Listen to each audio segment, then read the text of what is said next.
They were closing the casket when Rachel leaned in close to my ear and whispered, "This isn't your home anymore, Helen.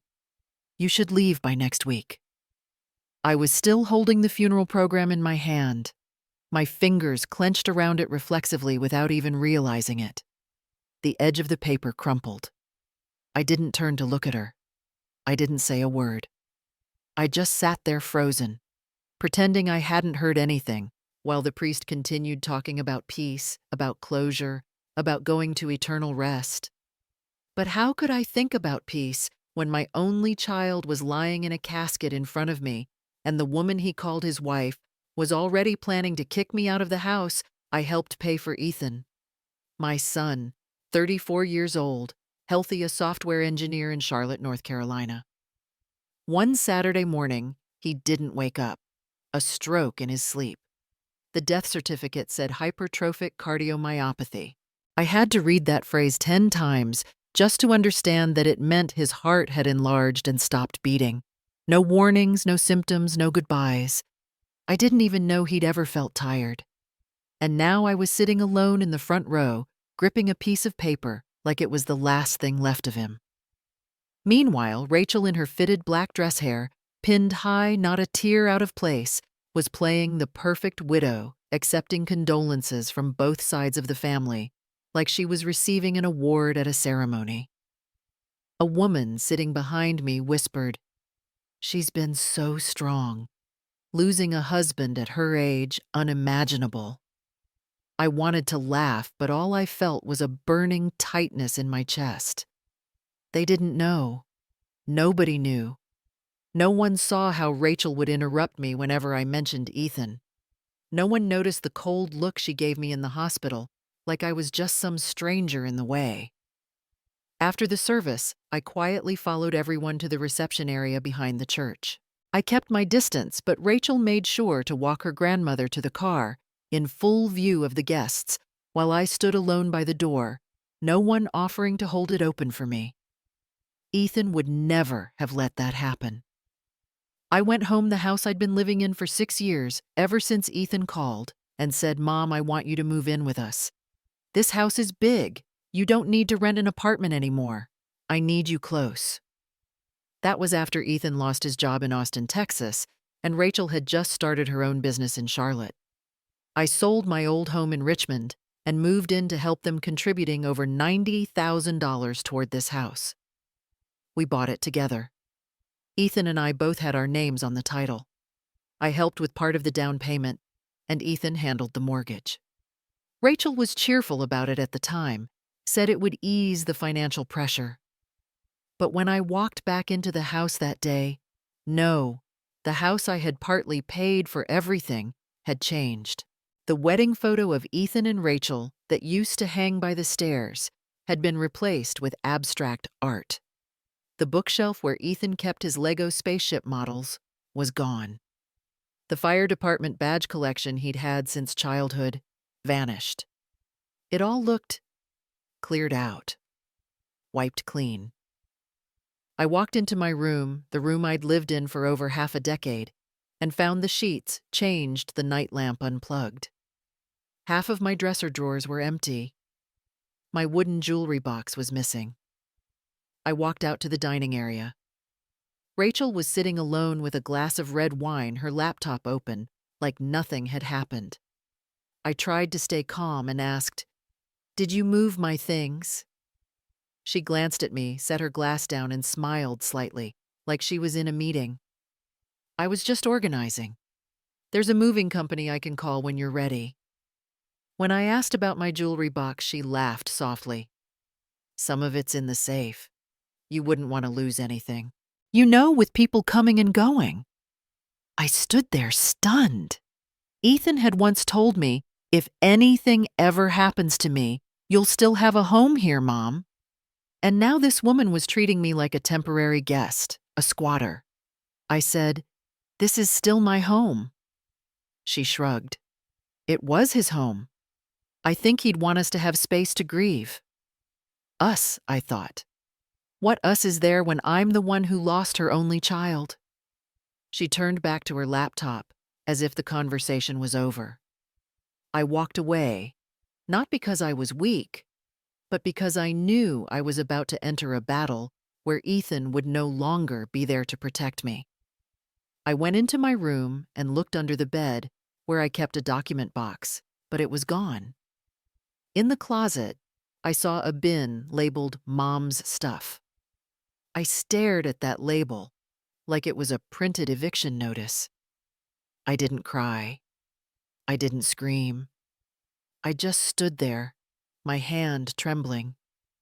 And then I whispered to myself, "Not this time. Not that easy, Rachel." I couldn't sleep that night.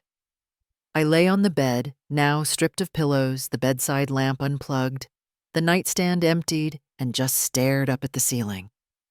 The room I had known for years suddenly felt foreign.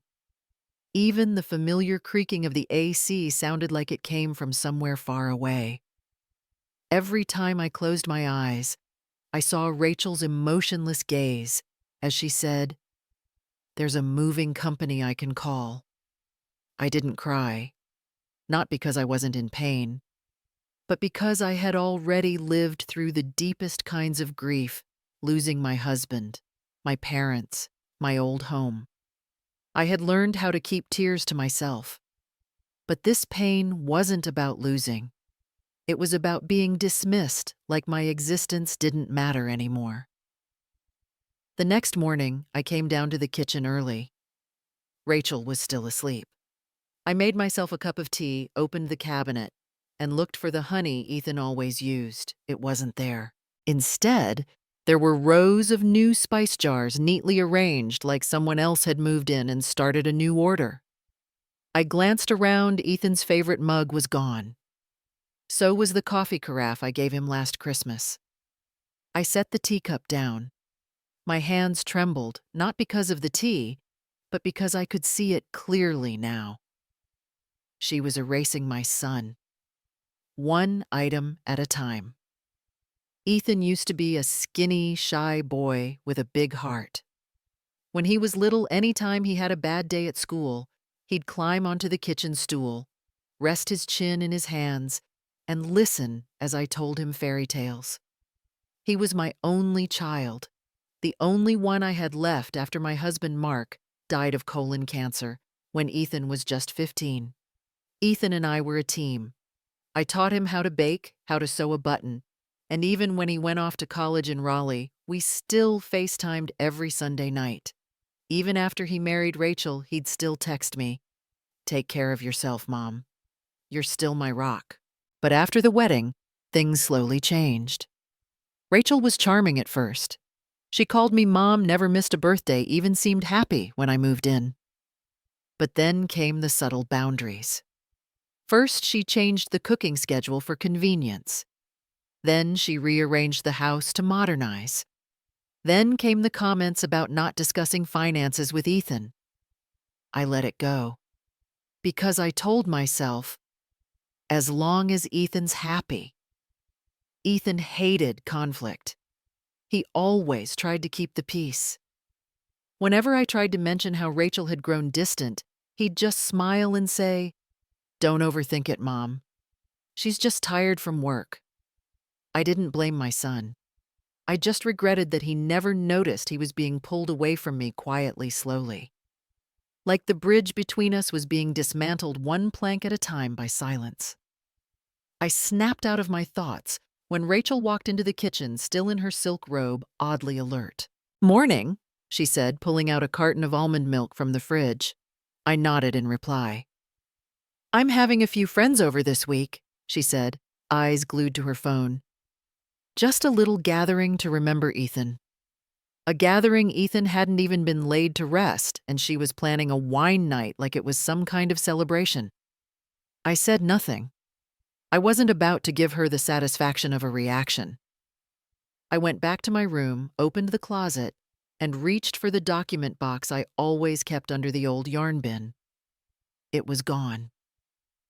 In its place was a cardboard box labeled Helen, Miss, Misk, short for miscellaneous junk odds and ends. I didn't need anyone to tell me I wasn't welcome. The way Rachel packed my things in boxes, changed drawer locks, and hid Ethan's keepsakes that said it all. I sat down in my chair and pulled out my phone. I scrolled and scrolled until I stopped at a name I hadn't seen in a while. Gerald Holt, attorney at law. A friend of Ethan's. He once helped us revise the mortgage when I co-signed the house loan. I saved his number into my favorites, stared at it for a long moment, then put the phone down. I didn't call, not yet. But I knew it wouldn't be long before I had no choice but to fight for the house, for the memories, and for my dignity. Rachel started telling people that the house belonged to her entirely, not directly to my face. She did it quietly, whispering to guests who came by. I overheard one of Ethan's old friends, Kyle, mention it at the memorial gathering. Rachel said Ethan transferred the house title to her last year, when they refinanced, apparently. I stood there, chilled to the bone. I knew that wasn't true. I had never signed anything that removed me from ownership. Ethan had once told me clearly, if you helped me buy this house, Mom, then you'll always have the right to live here. But here's the problem. I no longer had the original documents. They used to be in a gray plastic box under the bed, along with bank letters and Ethan's birth certificate. But ever since Rachel cleaned out my room after the funeral, that box disappeared. When I asked, she just said flatly, I put some of your things in storage. We can sort it out when you're ready. That's when I began to suspect Rachel wasn't just cleaning up. She was preparing to erase me from the history of this house. I needed proof, and I knew where Ethan used to keep original records, up in the attic. That afternoon, after Rachel left the house, I found the spare key tucked under the loose floorboard near the living room window, where Ethan used to hide everything just to be safe. I unlocked the attic door, climbed up, my hands shaking from nerves. The attic was dusty but familiar. I opened box after box, and then I saw it, a gray plastic container labeled House, 2018 closing. I opened the lid and exhaled. There it was, the original deed to the house, signed by both me and Ethan, stamped and notarized with the words, joint tenants with right of survivorship, Ethan Porter and Helen Porter. No Rachel. No transfer documents. No paperwork removing me. No new refinance records that changed any of it. I took photos of every single page, carefully returned everything just as it was. But then I found something else.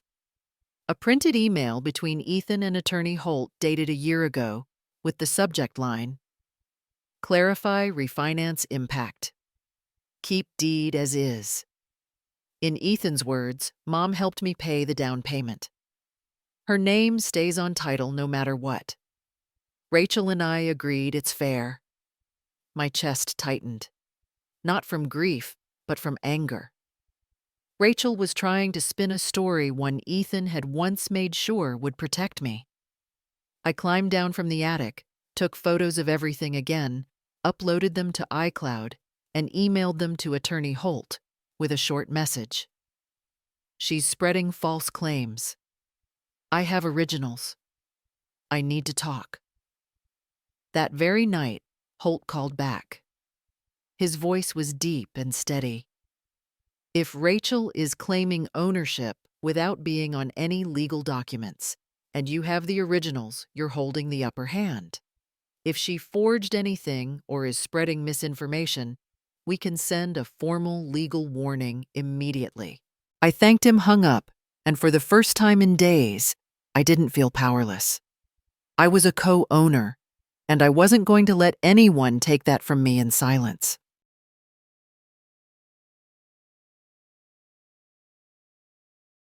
I knew Rachel was hiding something, not just because of the whispers about some new deed, but because of the way she started taking control of the house, not by locking doors or kicking me out, but through a quiet, dangerous shift, changing drawer locks, rearranging every paper in my room, organizing the kitchen so only her food was left, and replacing old picture frames with art that carried no memory. One morning, I noticed a letter in the mailbox from a company I didn't recognize, Noble Title Services. The recipient name, Rachel Porter. I Googled it, they specialized in real estate title transfers. That's when I knew the battle had begun. I bought a mini voice recorder, the kind that's smaller than your thumb, easy to clip behind the fridge or stick under the dining table. Cheap, simple, easy to hide. Ethan once taught me how to use gadgets like that to record family meeting minutes, as he jokingly called it, after I forgot his girlfriend's birthday. I placed the recorder under the dining table, Rachel's usual spot, when she made phone calls thinking I wasn't home. And I started to observe. Listen. No interference. No words. That afternoon, Rachel had a visitor. A gray-haired man in a suit, no tie, walked in through the side entrance. They sat at the dining table and spoke in low voices for almost 40 minutes. When he left, I still didn't know the full story, but the recorder had it all. That night in my room, I listened to the playback. Rachel's voice. I have the ultrasound file, the draft will, and the deed scan, all dated. I just need to clean up the metadata. I held my breath. Then the man replied, if the signature doesn't match his handwriting, we'll need to crop and overlay. But make sure she never finds the originals, especially if her name's still on the refinance. Rachel responded with a line that sent chills down my spine. Don't worry. Helen can't even find her own jewelry box. She won't see this coming. I clenched my headphones. She was faking documents. The ultrasound, the will, and the deed. And I knew if I didn't act fast, the court might one day accept her truth as real. The next morning, I woke up earlier than Rachel, poured coffee, and left a cup for her like I always did. I didn't change a thing. It was how I kept my cover. At 9:42 a.m., Rachel left the house with her laptop and a document folder. My guess, a lawyer or notary visit. I waited exactly 15 minutes, then went to Ethan's study, the room Rachel had kept locked ever since the funeral. The lock was new, but I recognized it. I had bought that exact model for Ethan at Lowe's. I still had the spare key. I unlocked the door and turned on the light. The room was nearly empty. The desk was cleared out. But in the corner, a 3-drawer filing cabinet remained. I opened the middle drawer. It was full of folders labeled RE Estate, Mortgage, Power of Attorney, and a single manila file with a faded label, Backup Copies. I didn't take anything. I photographed every single page. One file stopped my breath, a will dated February 5th, 2023, 1 week after Ethan had passed. The signature at the bottom was clearly not his. I recognized it instantly from the tilt. Next to it, an ultrasound photo with Rachel's name. But the scan date, March 2nd. Ethan died on January 28th. That baby couldn't be his. I closed the drawer, locked the door, and walked back into the kitchen like nothing happened. That evening, Rachel came home late. She looked tired, but still forced a smile. I ordered sushi for 2, she said. Thought we could talk. I nodded, sat across from her. Didn't take a single bite. I know things have been tense, she began, her eyes performing like she was on some reality show. But Ethan always wanted me to feel safe. And this house, it's part of our future. Of my future. I set my chopsticks down. Have you talked to a lawyer? She blinked, caught off guard, then gave a soft smile. No, I didn't think it was necessary. I smiled back. Maybe it is. In that moment, I saw a tiny crack in her confidence. Rachel's eyes narrowed. Are you threatening me, Helen? My voice stayed calm as air. Not at all. Just thinking out loud. After dinner, she went to bed early. I sat in my room, uploaded every photo to a new folder titled For Attorney, Possible Fraud. I was no longer just a grieving mother. I was a survivor. And now I had weapons. That morning, I walked into the kitchen as usual, and found Rachel standing by the sink, eyes red, holding a crumpled tissue. There were no sobs, no sniffles, just a calculated kind of silence, the kind of crying you don't hear, but that makes someone feel guilty for unintentionally hurting a fragile soul. When I stepped fully into the room, she turned around, wiped her eyes with the back of her hand, and gave a faint smile. "Sorry. Sometimes it just hits me all over again." I said nothing. I grabbed a glass of water, sat down at the table, and waited for her to continue her performance. And then, almost like it was scripted, Rachel rested her hand on her stomach. Not dramatically, but just enough for me to notice. I wasn't going to say anything she said, but "I'm pregnant." I stayed silent, looked at her like I was waiting for the punchline. "It's Ethan's," she added like it was a crucial line. We had talked about it. He wanted me to have a piece of him in case something ever happened.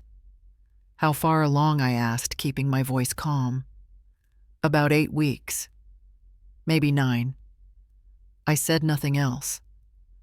But in my mind, the math was already ticking like military time. Ethan passed away 10 weeks ago. If the baby was 8 weeks along, that meant conception happened 2 weeks after he died. Rachel kept going. She pulled a printed ultrasound from her purse, black and white, with faint borders. "Clinic Serenity Women's Health. Date, March 14th. Just got it done last Thursday," she said, placing the paper in front of me like a trump card. I picked it up. My eyes scanned quickly. At the top, clearly printed gestational age, 8 weeks, 1 day. I didn't react. I simply laid the paper down gently and nodded. "That changes things," I said. And just as I expected, her eyes lit up as if she'd just won the first round. "Exactly. I knew you'd understand. This baby, it needs a safe, peaceful home. That's all I want." I smiled. "Of course." Then she walked away, taking with her the image of a grieving pregnant widow, leaving me with a glass of iced water and a head full of questions. That night, I opened my phone and pulled up the metadata from the ultrasound file I had secretly seen in her document folder a week ago. The file was named Ultrasound Rachel Export.pdf, created March 12th. Last modified March 13th, computer user R. Porter, Mac. I took screenshots of all the metadata along with the scan image of the actual ultrasound and emailed them to Attorney Holt. Subject: pregnancy claim, fraud. Rachel claims she's 8 to 9 weeks pregnant. Ethan passed Jan 28. Ultrasound dated Mar 14 but created on Mar 12 on her Mac. Possible fabricated evidence. Just 15 minutes later, Holt called. "Helen, this helps. If she's building a claim of hardship or sympathy based on pregnancy, and it turns out to be false or intentionally misleading, that's not just moral fraud. That's legal fraud." I asked directly.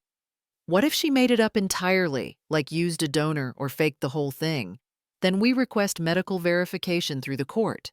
If records don't match or no embryo transfer is recorded, it's case closed in your favor. Keep everything documented. Stay calm. We're building this step by step." 2 days later, at 6:30 a.m., a yellow envelope was slid under my bedroom door. "Urgent, 48 hours. Notice to vacate." I opened it. A typed letter. No court stamp, no lawyer's signature, no case number. Just a short explanation. "Due to ongoing emotional aggression, mental instability, and disruption of household peace, you are requested to vacate the property within 48 hours. And the final line was a cheap psychological threat. Failure to vacate may result in law enforcement involvement and petition for emergency removal. I sat there staring at the paper like it was a ticket to some off-Broadway drama. No anger, no fear, just relief. Because I had just received exactly what I needed. Proof that she was trying to illegally kick me out. I gathered all my documents, the eviction letter, the ultrasound, the metadata, and headed to Holt's office. No appointment needed. He read everything in 10 minutes, placed his hand on the desk, and said, "We're done waiting. We file now. Fraud, misuse of legal threats, attempted title manipulation. I'll file for a property hold with the county clerk. We freeze the deed, notify probate court, and start discovery." I looked at him. "And the pregnancy. We subpoena medical verification. If she faked it, we include that in the fraud package." That night, I sat in the kitchen, watching the dim light reflect off the wooden table where Ethan used to eat breakfast every morning. I wasn't afraid anymore. I no longer wondered what to do next. I knew I was doing the right thing, and I was going all the way. 3 days after I visited Attorney Holt's office, the court officially accepted the case. A property freeze order was sent to the Mecklenburg County Land Office in North Carolina, blocking any attempt to transfer, sell, or refinance the house Ethan and I had bought together. Holt called me that morning. His voice was steady and calm. "It's in motion. Court's reviewing the deed, the refinance history, and the pregnancy documentation. Next step, initial hearing. Rachel will be served by end of day." I sat there, hands wrapped around my tea like it was the only thing keeping me grounded. Not because I was afraid, but because I knew once Rachel got that summons, she'd change her strategy. And I was right. That afternoon, I was wiping down the kitchen counter when I heard a car pull up in the driveway. A man in a gray jacket stepped out of a black Toyota Camry, holding a thick envelope, and walked straight up the porch steps. Rachel had just come out of the garage, arms full of Whole Foods bags.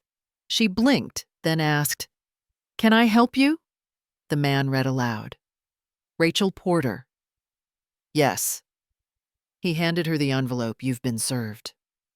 Mecklenburg County Civil Court. Fraud inquiry and property injunction." I stood quietly behind the door. I didn't look. I didn't speak. But I heard it clear as a bell, the rustling of paper, as she tore open the envelope, followed by, "What the hell is this?" Minutes later, she banged on my door. "What did you tell them, Helen?" I opened it, looked her straight in the eyes. I didn't have to say much. The documents spoke for themselves. The next morning, the house turned quiet. Not the kind of silence that comes from anger or grief, but the kind that comes from someone realizing they're being cornered. Rachel stopped talking so much. No more sighing or playing tired. No more talk of the pregnancy. No more stories about secret wills. She stayed in her room most of the day, door shut, whispering into the phone. I caught fragments of sentences, signature analysis. Do they have the original scan? Metadata? What even is that I didn't get involved? I just opened the printer and printed 3 copies of the case file Holt had submitted, the title deed listing me as co-owner, the refinance agreement with no mention of Rachel, metadata from the ultrasound and the fake will, the eviction letter with no legal standing. I labeled them clearly case copy, court case copy, personal safe, and case copy. Backup. One went into my bank safety deposit box. One was handed to Holt. One I hid beneath the floorboards in my bedroom, right where Ethan once built a stash spot to hide money back in college. Then came the day of the preliminary hearing. I walked into the courtroom with Holt by my side. Wearing a gray-blue blazer, I didn't need to dress to impress. I just needed to show up as myself. Rachel arrived 7 minutes late. She wore a cream-colored blazer, carried a photocopy of the ultrasound, and had her hair pinned up high. Her makeup was done like she was attending a cocktail party. Her attorney, young, soft-spoken, and clearly unaware of the facts, waiting to hit him, stood beside her. The judge was Karen D. Lowell, about 60, short, silver hair, stern eyes. She read through the file for 5 minutes, then looked straight at Rachel. "Miss Porter." You claim to be the sole surviving heir of the deceased and the rightful property owner. Rachel nodded, voice clipped. Yes, Your Honor. Ethan and I lived there. Helen was just staying with us. Holt stood and placed a copy of the deed in front of the judge, clearly stating joint tenants, Ethan Porter and Helen Porter. Then he presented metadata from Rachel's own laptop, proving that both the ultrasound and will were created after Ethan had died. Finally, he said, Your Honor, my client co-purchased the property. The deed remains unchanged. There is no evidence of a will transferring ownership, and all of Rachel Porter's claims are based on documents created after the deceased passed from her own computer with no legal witnessing. Judge Lowell nodded, picked up the papers, and turned each page slowly. Ms. Porter, can you provide a legally notarized will dated before Mr. Porter's passing that excludes Ms. Helen Porter? Rachel pressed her lips together. Well, Ethan, we discussed it. He just never got to file it, so there's no actual will the judge asked. Rachel said nothing. By the end of the session, the judge gave her ruling in a voice that wasn't loud, but sharp enough to cut through every lie. Temporary injunction stands. Ms. Helen Porter remains legal co-owner. Any attempt to sell, lease, or evict without consent is now prohibited. Additionally, a formal fraud investigation regarding submitted documents will proceed under Rule 3.7 of Civil Code. Rachel turned to look at me, her face pale as ash. Her eyes still tried to hold that air of superiority, but I knew it. The first blow had landed. As we left the courtroom, Holt said, We just shattered her legal foundation. Now we wait to see how fast she collapses. I looked up. A cold morning. Gray clouds, but no rain. For the first time in weeks, I took a deep breath and felt nothing heavy in my chest. That night, I couldn't sleep. Not because I was afraid of Rachel anymore, but because Holt's words from earlier kept replaying in my mind. We'll hold the line. But a letter. A note in Ethan's own words, even casual, that would tip the scale. He was right. I had all the paperwork. I had metadata, fake ultrasounds, and contracts. But what I didn't have was Ethan's voice. A voice not filtered through lawyers or twisted by documents. Just Ethan, my son, speaking from the heart. I wandered into his old room like I was sleepwalking. Nothing had changed since he passed: the same walnut desk, the high-backed leather chair, the photo of us at Lake Tahoe still taped to the wall. I opened the bottom drawer. It was filled with clutter, old bills, scribbled sketches, blank wedding cards. But in the middle of that mess was a folded, cream-colored envelope, unsealed. On the front, it simply said, Mom, Jan, 17. I froze. My birthday. 2 weeks before Ethan died. I opened the letter. It was his handwriting, messy but careful, like he'd been thinking a million things, but still wanted me to read every word. January 17, 2023. Happy birthday, Mom. I'm sorry I didn't say this out loud today. Things got busy, and maybe I got scared. But you deserve more than a rushed hug and leftover cake. I know things have been tense lately. Rachel doesn't always get you, and I haven't been good at bridging that gap. She says you staying here makes the house feel crowded. I told her that's nonsense. This house wouldn't even exist if it weren't for you. You co-signed the loan. You gave me Dad's life insurance. You helped me fix the roof. You are part of this house as much as I am. I haven't taken your name off the deed, and I never will. Even if I mess up in other ways. Know that this part I got right. We built this, Mom. Together. Love you always, Ethan. I don't know how long I sat there, hands shaking, tears falling onto the ink and blurring the edges. It wasn't a will. It wasn't a contract. but it was real. As real as the pain of losing a child. As real as sleeping in this house each night and feeling like he was still somewhere nearby. And it was enough. More than enough. The next morning, I brought the letter to Attorney Holt's office. He read it line by line, not blinking once. Then he nodded slowly. This is gold. We'll present it as an expression of intent, contemporaneous, handwritten, and tied to the property. It counters her entire claim. She says Ethan meant to give it all to her. This proves he never did. 2 days later, I heard Rachel yelling into the phone in the next room. A letter, handwritten, that's not legally binding. Well, then stop calling me Steve. You're my lawyer, figure it out. The sound of her phone slamming down rang out like a slap across her own face. That night, I placed the letter back in a wooden box with James's wedding ring and an old family photo from when Ethan was little. I didn't need to lock it up. Didn't need to hide it in a safe anymore. Because I knew even in death, Ethan was still protecting me. The house was still cold. But for the first time in months, I felt something warm in my chest.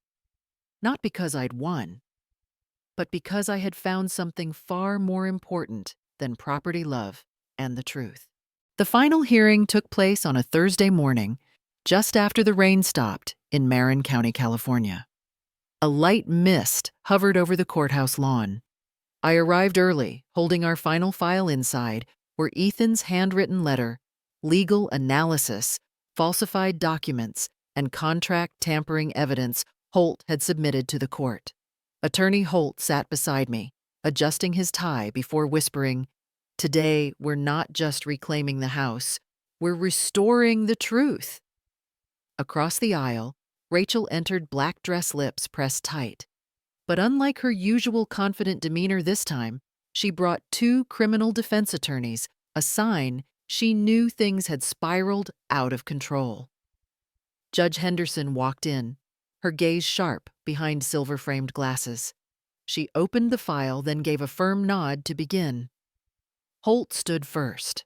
Presented arguments and evidence, home purchase deed, still listed. Ethan Porter and Helen Porter as co-owners. No record of name removal request.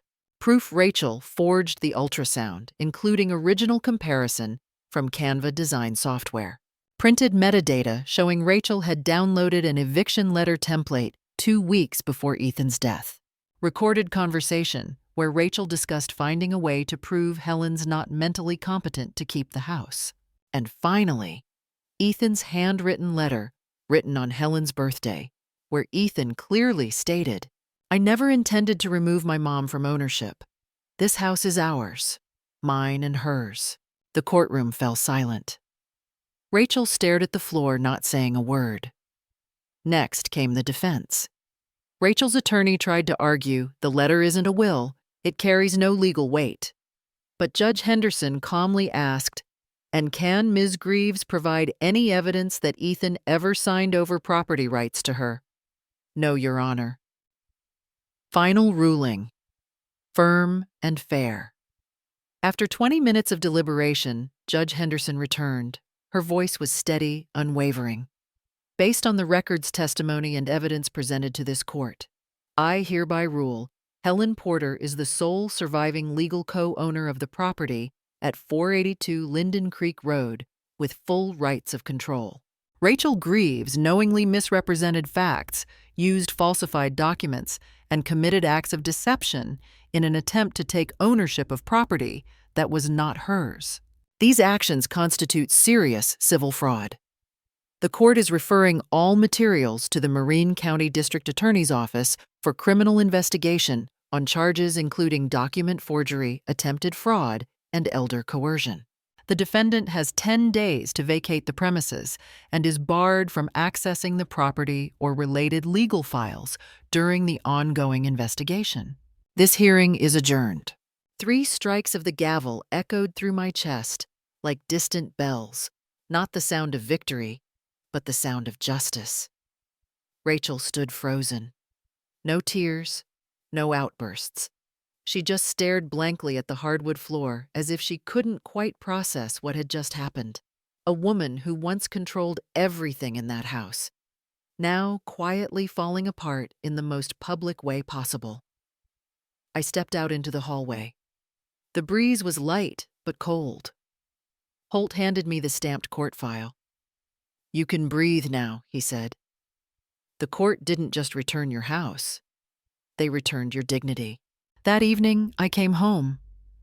I walked through every room, turning on each light one by one. The old house felt different, no longer a battleground. It was my home again, the place Ethan once lived, once wrote me a letter, once called me Mom, with eyes full of kindness. I sat down by the window in the old armchair, gazing out at the yard covered in fallen leaves. In my hands was a copy of Ethan's letter, and I whispered, "You protected me even when you weren't here anymore. Now it's my turn to keep going for both of us." I didn't move away. Even when people said, "You should sell that house and start over," I stayed in this place where every room holds a life once lived warm moments and broken ones. Because I believe this wherever memories remain, so does the right to exist. After the trial, Rachel vanished from town. I haven't heard from her since, and I haven't tried to. Silence is the only kindness I can offer for her and for myself. I've rehung Ethan's photo above the fireplace. It's an old picture from when he was little red sweater, standing in his first winter at this very house. I remember that day. I bent down to tie his shoelaces. He looked up, smiled, and said, "You're my home, Mom." I never imagined that decades later I'd have to fight just to stay in my son's home. I don't want pity, and I don't want praise. I made mistakes. I stayed silent too long, let a girl with a calculating smile wear down the space between Ethan and me. But I've also learned this: love doesn't disappear. It just steps back, waiting for us to stand up and reclaim it. I'm not good with big speeches, but if someone asked, "What did you manage to keep through it all?" I'd answer in a voice soft as breath. I kept myself. I'm still a mother. Still the woman who stands by the heater on cold mornings. Still the one who wipes the windows when it rains. Still the one who buys 2 cups of coffee every Sunday, even if now I drink only 1. And I know Ethan is still here. Not in flesh, but in something deeper. A warmth. A memory. A letter never mailed. I don't need justice to carry a sword. I only need it to carry light. And this time, the light found me after so many dark nights. Yesterday, while cleaning Ethan's room, I found his old cassette player. I turned it on. A soft melody played Landslide by Fleetwood Mac. He used to play it when we'd fight, and neither of us wanted to speak first. It was our way of saying sorry, without saying it. I sat there listening, and I smiled. I whispered as if he were right next to me. "I'm still here, Ethan. And I always will be. I don't know how much longer I'll be in this world, but I do know this: I'll care for this house like every brick holds my son's breath. And if one day someone comes along, just as lost, just as pushed aside, I'll have a warm cup of tea waiting, and I'll tell them, don't be afraid. Justice may come slowly, but if your heart stays honest, it'll find its way." Helen Porter, 69 years old, not broken, not bitter, sits once again by the old window, watching her autumn garden. Leaves fall. The wind moves, but the roof stands strong, and she remains, because real love can't be taken. It only waits to be seen. And when the world spins too fast, when everything is forgotten, there will always be a mother who chooses to stay.